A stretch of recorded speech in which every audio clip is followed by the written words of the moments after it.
everyone. Today, the topic of our presentation is Percy Shelley biography major works and important quotation. जो PB Shelley है ये अपने romantic as के बहुत ही ज्यादा जरूरी राइटर है और इनको आज हम इस वीडियो में डिस्कस करने वाले हैं। Quotation of the day, when something seems difficult, dare to do it anyway। जब आपको ये लगता है कि कोई चीज बहुत मुश्किल है, उसको करने का डेयर करो, उसको करने का एक बार साहस करोगे तो आप कर लोगे। जैसे आप जब हम छोटे थे तो हमें अंधेरे से डर लगता था, हम कहीं भी जाते थे तो हमें अंधेरे से डर लगता था, लेकिन हम जब जबरदस्ती करके उस अंधेरे को क्रॉस कर लेते थे तो हमें बहुत ज्यादा अच्छा लगता था। उसी तरह से हमारी लाइफ में बहुत सारी डिफिकल्टी है जो हमें मुश्किल लगती है, उन्हें देखकर एक बार हमें डर लगता है, लेकिन अगर जब हम उसको करने की सोच लेते हैं तो हम उसको कर लेते हैं। तो हमें कोई भी चीज अगर करनी है तो उसका क्या करना पड़ेगा, डेयर करना पड़ेगा। मैंने जब ये यूट्यूब चैनल स्टार्ट किया था तो उस टाइम पर मुझे भी ये डर लगता था कि मैं कैमरे के सामने कैसे आऊंगी, लेकिन मैंने इस कैमरे के सामने आने का डेयर किया, साहस किया और अब मैं वीडियो बना रही हूँ। तो ये भी मेरा एक साहस ही है। Now I start my video. P B Shelley, प्रेसिपियस Shelley, revolutionary voice of English romanticism.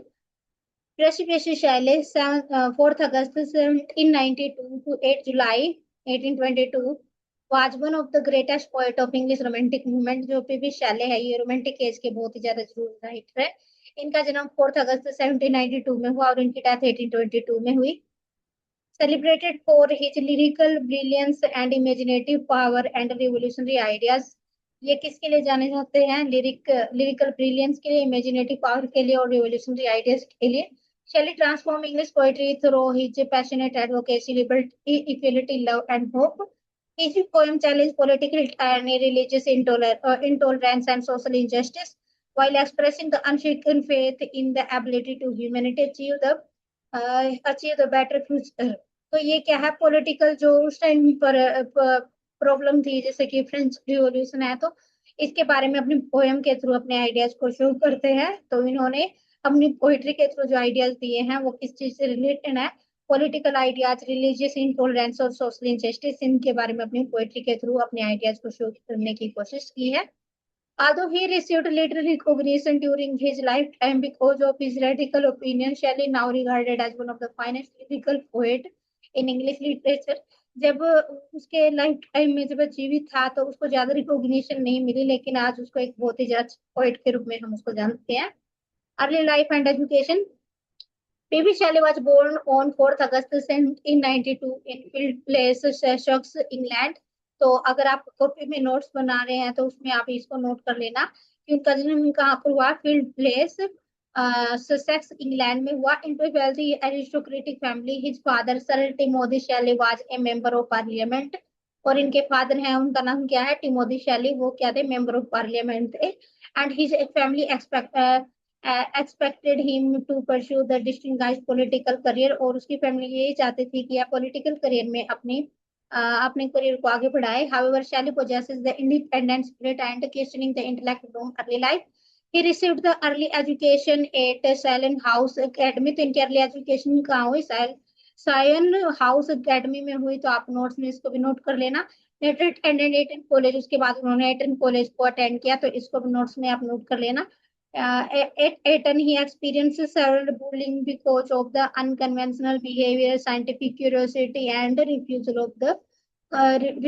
refusal to conform social norms। These experiences strengthened his sympathy for oppressed and shaped his lifelong opportunity to injustice। इस जगह पर आकर उन्हें bullying का सामना करना पड़ा और इसका इम्पैक्ट उनकी लाइफ पर हमें हमेशा दिखाई देता है। तो जो ये एटिन कॉलेज है, यहाँ पर उन्होंने पॉलिटिकल थिंग्स के लिए क्या किया गया था, बहुत ज्यादा इनको प्रेशर हुआ था। तो उसके बाद ये अपनी लाइफ में इसका इम्पैक्ट अपनी लाइफ में बाद में भी देखते हैं।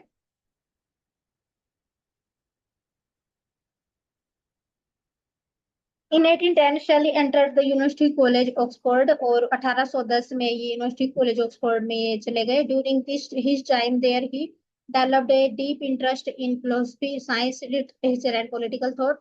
In 1811, he co-authored pamphlets titled The Necessity of Atheism। और इनका एक रिवॉल्यूशनरी वर्क है, जो वर्क है उसका नाम क्या है, द नेसेसिटी ऑफ एथिज्म, और ये कब पब्लिश हुआ था? 1811 में हुआ। तो 1811 में इनका जो वर्क है द नेसेसिटी ऑफ एथिज्म ये पब्लिश हुआ। तो इसको भी आप अपने नोट्स में नोट कर लेना, ये बहुत ही ज्यादा जरूरी वर्क है, इसकी वजह से ये कंट्रोवर्सी का सामना करते हैं। When he refused to deny his authorship, he was expelled from Oxford। और जब इसकी ये वर्क पब्लिश हुआ तो इनको ऑक्सफोर्ड से मैनेज कर दिया गया था, ऑक्सफोर्ड से निकाल दिया गया था। This incident marked the beginning of his lifelong conflict with religion and political authority। और यही वह वर्क है जिसकी वजह से उन्हें लाइफ लॉन्ग कन्फ्लिक्ट का सामना करना पड़ा रिलीजन और पॉलिटिकल अथॉरिटी की वजह से। Now we will discuss about literary career. Shelley's literary career lasted barely a decade, yet produced some of the most remarkable poems in English literature. His poetry embodies the central idea of romanticism, imagination, emotional intensity, love of nature, individual freedom, and faith in human progress. Shelley believed that poetry could transform society by awakening people moral imagination. He described poets as the unacknowledged legislators of the world, suggested that they influence civilization through ideas rather than political power। तो उनके according जो poetry है ये हमारे life में reform का काम करती है। जब हम अपनी लाइफ में रिफॉर्म करते हैं तो पोएट है वो जो कॉमन लोग हैं उनको क्या करते हैं, एनकरेज करते हैं। He spent much of his later life in Italy, where he formed close friendship with Lord Byron। और इटली में इनकी फ्रेंडशिप किसके साथ होगी? लॉर्ड बायरन के साथ होगी। एंड लेहंट, और लेहंट के साथ हो गई। During this period, he composed many of the greatest poems, including Ode to Westwind। और इसी टाइम पीरियड में उन्होंने अपने जो बेस्ट ओड हैं, ओड टू वेस्टविंड और to skylark, Adonais and Prometheus unbound, ये इसी टाइम पीरियड में उन्होंने पब्लिश किए। तो इनकी फ्रेंडशिप किसके साथ हुई? लॉर्ड बायरन और लेहंट के साथ हुई। और इसी टाइम में उन्होंने ode to west wind, skylark, Adonais and Prometheus unbound जो वर्क्स है इनको पब्लिश किया। On 8 July 1822, Shelley tragically drowned in a boating accident near the coast of Italy at the age of 29, despite in his short life his literary legacy remain immortal। तो ये जब 29 साल के ही थे, सिर्फ 29 ईयर्स ओल्ड के ही थे, तो ये एक बोटिंग के लिए गए हैं और वहां पर ये डूब जाते हैं और उनकी डेथ हो जाती है। Now we will discuss about major works.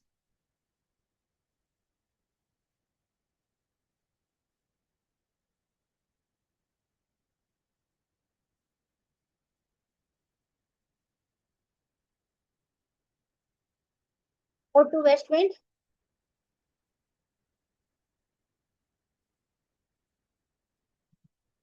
Ode to west wind इनका जो फेमस वर्क है वो और टू वेस्ट विंड है, आप इसको नोट्स में नोट कर लेना। तो और टू वेस्ट विंड है, ये कब पब्लिश हुआ? 1819 में हुआ। This is Shelley's most celebrated ode inspired by powerful autumn wind. और जो और टू वेस्ट विंड है ये किससे है? पावरफुल ऑटम विंड जो अपनी पतझड़ की ऋतु है उससे रिलेटेड है। The west wind symbolize destruction as well as renewal. It destroy dead leaves but also scattered seeds that will blossom to spring। Shelley praised that wind may spread ideas throughout the world just as spread leaves and shades। The famous conclusion, winter comes, can spring be far behind?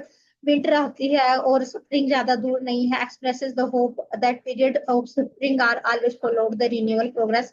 तो जो ये line है ये express करती है कि हम अपनी लाइफ में बहुत बार अपनी प्रॉब्लम्स को फेस करते हैं, लेकिन जो ये प्रॉब्लम है ये एक दिन जरूर दूर होती है और हमारे सामने एक न्यू होप आती है। हमारी लाइफ में भी एक प्रॉब्लम चल रही है। एक तो मेरी बहन है बड़ी, तो उसका बेटा है, उसका नीट क्वालिफाई हुआ था, लेकिन जो नीट वाले हैं उन्होंने उसके 605 मार्क्स थे, कम करके उन्होंने 60 कर दिए तो पास भी नहीं हुआ। तो मेरी जो सिस्टर है वो बहुत ही ज्यादा दुखी है, तो उन्होंने केस किया है। एक तो ये प्रॉब्लम है, और एक दूसरा मेरा बड़ा भाई है, उसके दो बेटे हैं, उनको ग्लूकोमा की प्रॉब्लम है तो उनकी सर्जरी होती है। तो ग्लूकोमा की प्रॉब्लम जो हमारे मिल्टन को होती है लिटरेचर में तो वो है।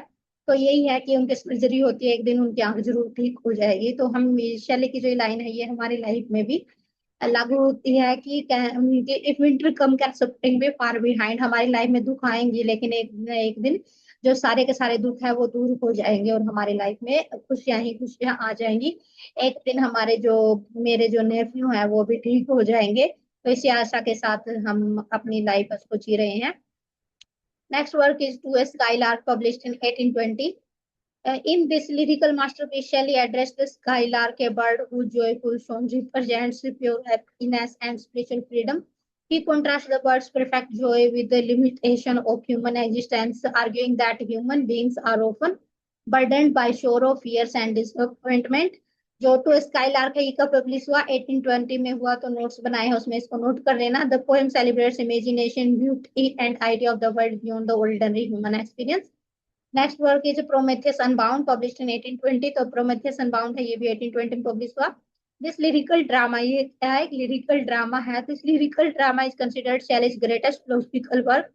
Drawing on Greek mythology, Shelley retells the story of Prometheus, who symbolizes humanity struggles against tyranny and oppression. Unlike the traditional myth, Shelley allows Prometheus to triumph through love, forgiveness, and moral strength rather than violence. The work expresses Shelley's optimistic belief in freedom, injustice, perfectibility of humankind. Next work is Adonais. Notes में ये भी note लेना. तो जो एटोनिस publish हुआ 1821 में. एटोनिस is an elegy, ये एक एलेजी है written in memory of romantic poet, और ये रोमांटिक पोएट की मेमोरी में है. किसकी मेमोरी में? John Keats. तो ये पोएम आ जाएगी कि जॉन किट्स की लाइफ के बारे में उन्होंने कौन सी एलेजी लिखी है, तो एटोनिस लिखी है.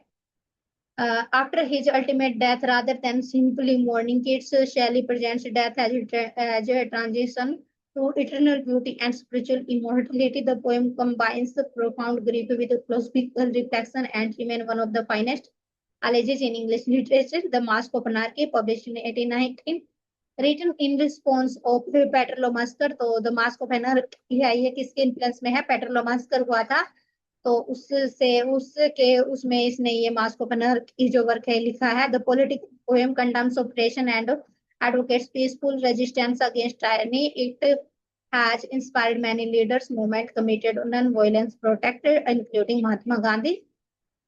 Lyrical style and theme. Shelley's poetry distinguished by musical language, vivid imagery, symbolic richness, and philosophical depth. Nature is central to his work, often serving as symbol of spiritual transformation, political renewal. This poem celebrates imagination as highest human vitality and emphasizes liberty, equality, love, beauty, and hope. Through lyrical expression, Shelley combines emotional intensity with with intellectual idealism, making his poetry both aesthetic, beautiful, and socially significant. Important quotation. Our sweetest songs are those that tell the saddest thought.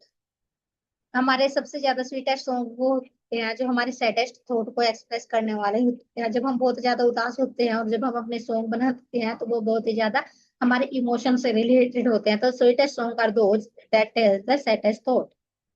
If winter comes can spring be far behind. अगर आज आज आज winter है तो एक दिन spring जरूर आएगी. अगर आज लाइफ में तकलीफ है तो एक दिन खुशियां भी जरूर आएंगी.